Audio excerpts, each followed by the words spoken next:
Good morning all of you. आज की इस लेक्चर में हम इफ़ेक्टिव मास के बारे में डिस्कस करेंगे कि इफ़ेक्टिव मास होता क्या है। यह बहुत ही इम्पोर्टेंट है, अक्सर एग्ज़ाम में पूछा जाता है।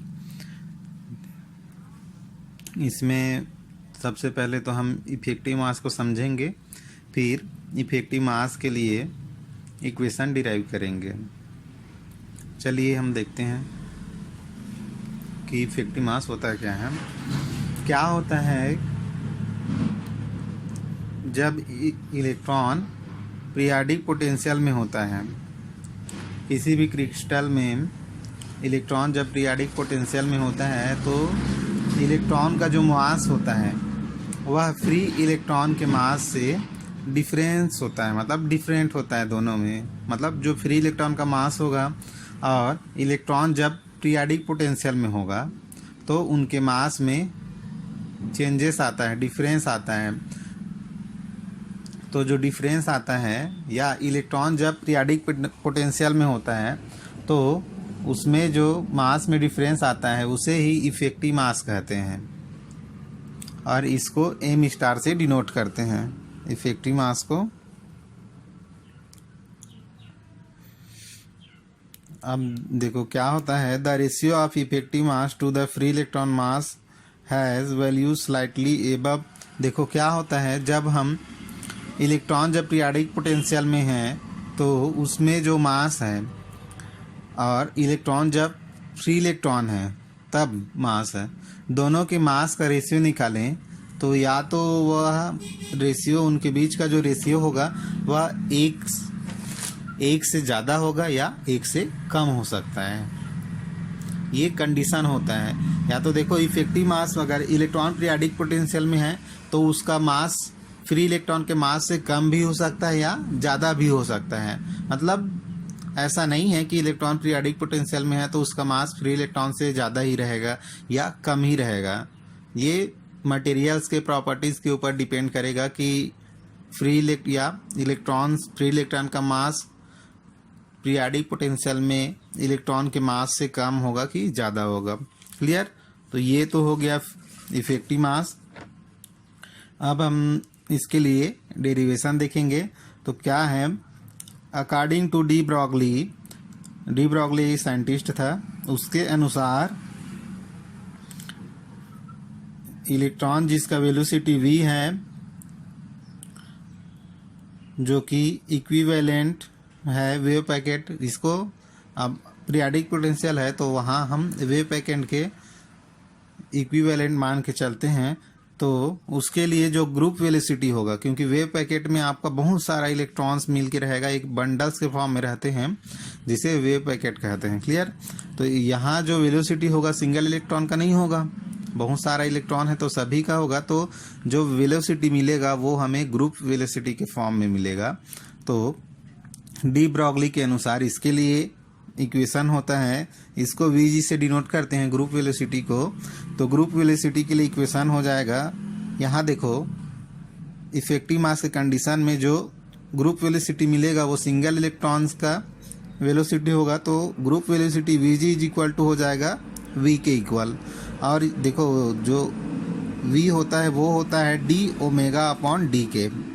इसको हम इक्वेशन नंबर 1 दे देंगे, जहां आपका जो ओमेगा होता है वो एंगुलर फ्रीक्वेंसी होता है, जो वेव लेते हैं उसका एंगुलर फ्रीक्वेंसी होता है। अब देखो जो पार्टिकल है उसका एनर्जी इसके लिए इक्वेशन होता है E is equal to H cross omega. यहाँ से हम ओमेगा के लिए इक्वेशन निकाल सकते हैं। तो ओमेगा क्या मिलेगा, E अपॉन एच क्रॉस हो जाएगा।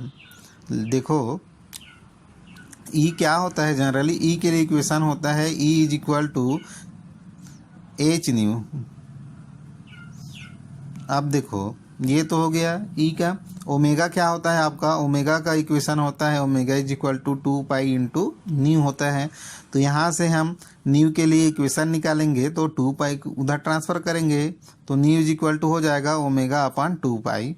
अब देखो E is equal to H nu में हम न्यू का वैल्यू पुट करेंगे तो E का वैल्यू क्या हो जाएगा जी, E is equal to H omega upon 2 pi. अब देखो एच अपॉन 2 पाई का वैल्यू होता है एच क्रॉस ओमेगा। तो यहाँ से देखो ई के लिए इक्वेशन मिल गया एच क्रॉस ओमेगा। ये तो होता है कि E is equal to H cross omega कैसे होता है। अब देखो ई का वैल्यू हम इक्वेशन नंबर 1 में पुट करेंगे। यहाँ से हम ओमेगा का वैल्यू निकालेंगे E is equal to H cross omega से। उसके बाद ओमेगा का वैल्यू हम इक्वेशन नंबर 1 में पुट कर देंगे। तो ग्रुप वेलोसिटी वी जे का वैल्यू हो जाएगा 1 upon H cross into D E upon D K. अब हम इसे एक बार डिफ्रेंशिएट करेंगे टाइम के रिस्पेक्ट में।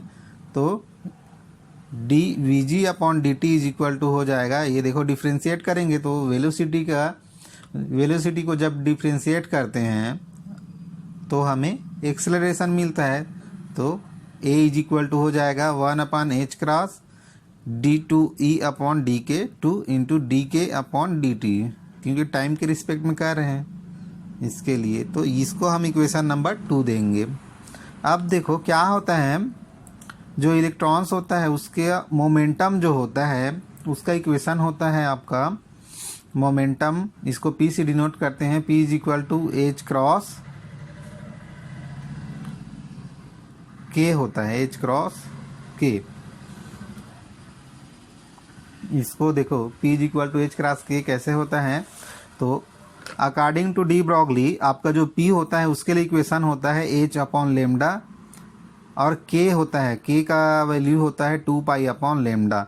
तो यहाँ से लेमडा का वैल्यू निकालेंगे तो लेमडा इज इक्वल टू हो जाएगा के अपॉन 2 पाई। अब हम लेमडा का वैल्यू पुट करेंगे P is equal to H upon lambda में। तो पी इज इक्वल टू हो जाएगा H into K upon 2 pi. तो यहाँ से H upon 2 pi is equal to H cross हो जाएगा। तो P is equal to H cross into K. अब देखो हम न्यूटन्स लॉ को अप्लाई करेंगे।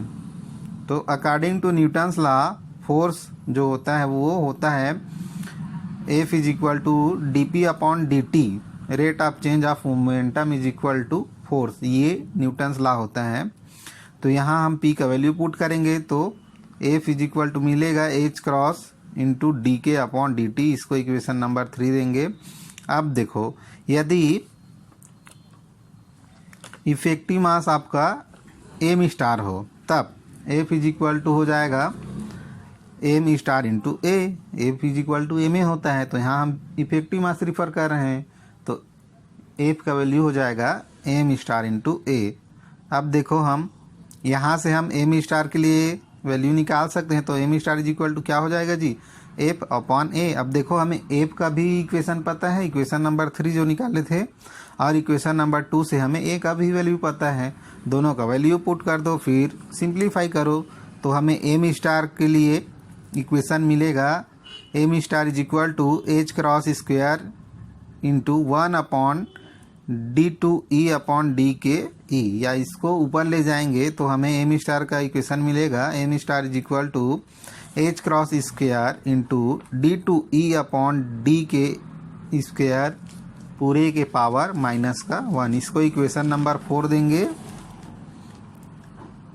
जहां आपका एम स्टार है, देखो यहाँ से क्या मिलेगा जी, M star G inversely proportional to the curvature जो D two E upon D K 2, इनके बीच का जो कर्वेचर बनेगा उसका इनवर्सली प्रोपोर्शनल होगा।